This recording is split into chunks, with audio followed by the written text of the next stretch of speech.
everybody, and welcome to Mike Nierychlo Online, sharing my love for people, beer, food, and all things made passionately. Alright, today's show, carrying on in my intersplashed beer episodes. Like I mentioned in the last beer episode, if you saw it, oh, by the way, covering some lagers, but like I mentioned in that episode, a few of my followers out there have been saying, hey Mike, do some more beer content. So I figure, hey, let's splash in some beer episodes here and there within all the wine content. We know beer has a fair amount to bring to the table. Lots of great aromas, lots of great flavors, different food pairings. Beer's great for all that. So today's show, we're going to talk about pale ale. So to start, pale ale gets its name more or less from using a paler malt. Now malt, what's malt? Malt is another way of saying, kind of the short form of saying malted grains. What is a malted grain? Well, say barley, for lack of a better term. A grain like that. Malt is what's used for making your scotches, your whiskeys. It's what makes the alcohol. Alcohol is kind of the basis for your scotches, your whiskeys, your beer, your grain alcohols. So in order to malt a grain, you're basically soaking that grain when it's fresh in order for it to germinate. Germinate is another way of saying sprout. When it sprouts, it develops its starches, which can be turned into sugars, which can be fermented with yeast and turned into alcohol. So that's the basis for making beer. So they're using a paler malt. Now I think it was back in, I Wikipedia this one, 1703, I believe is around the time that pale ale got its name. Pale ale was first called that when they were drying some of the malt over a coke-fueled furnace. Now, coke is another word for a type of, it's a process where you can find it naturally due to volcanic things, but it's also a process of forming a type of coal, but a very clean, porous, dry, hard type of coal that doesn't give off a lot of smoke. Previously, you used to use a lot of coals or woods or things like that to drive these furnaces, but this coke product burnt so clean and so consistently, it worked really well for drying their malts. So that's where pale ale got its name. So let's get right into it.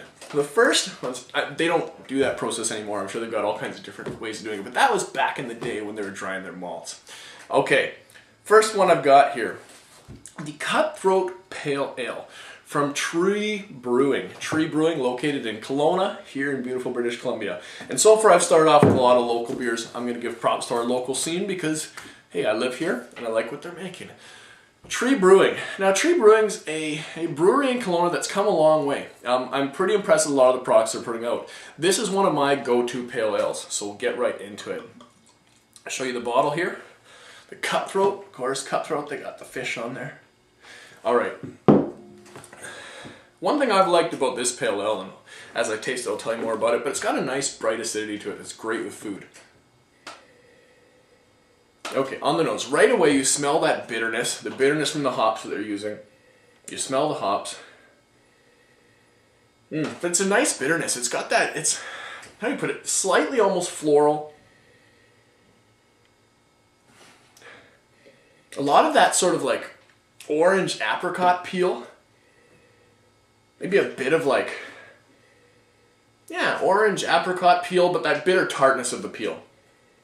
I'd venture to say almost some grapefruit. Again, it smells fairly hoppy. Yeah, somewhat floral. Nice greenness to it, nice bitterness. Okay, on the palate.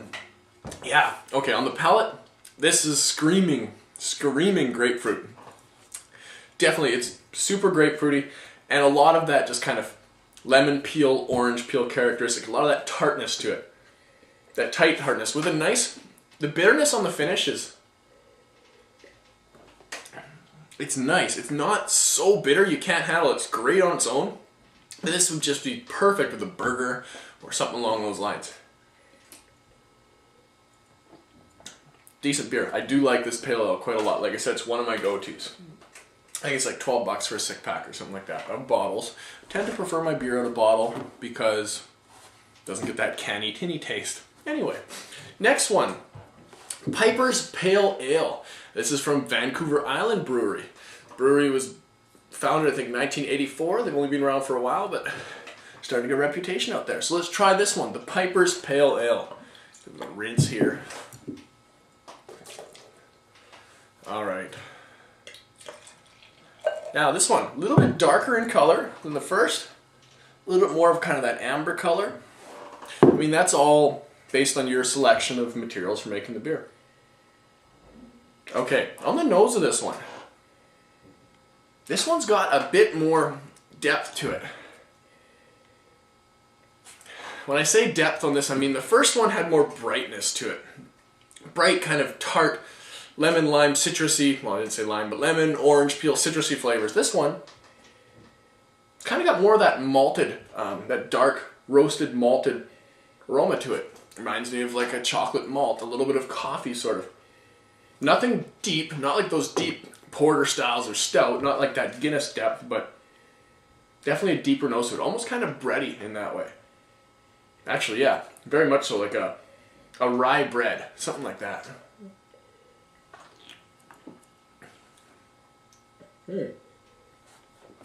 On the palate, this one's got that neat sort of tartness to it, but it's really smooth. It's quite soft. Very different in style from the Cutthroat. Interesting beer. It reminds me very much of, yeah, that rye bread flavor, a little bit of that malty flavor. It's a good way of saying malt. You know when you're at like a sports game in an arena and you get those crazy little ice cream malt things and they have the wooden spoon? Kind of that sort of smell. Not that sweet, definitely not that sweet, but that sort of flavor profile. Wow. Very different than the prior. Two really good beers. I like both of these. They go down nice. Good with food, good on their own. That's about it. So everybody out there, remember, I gotta say wine depretentiousized to sum up the episode, but we got beer along for the ride. We'll see you on the next episode.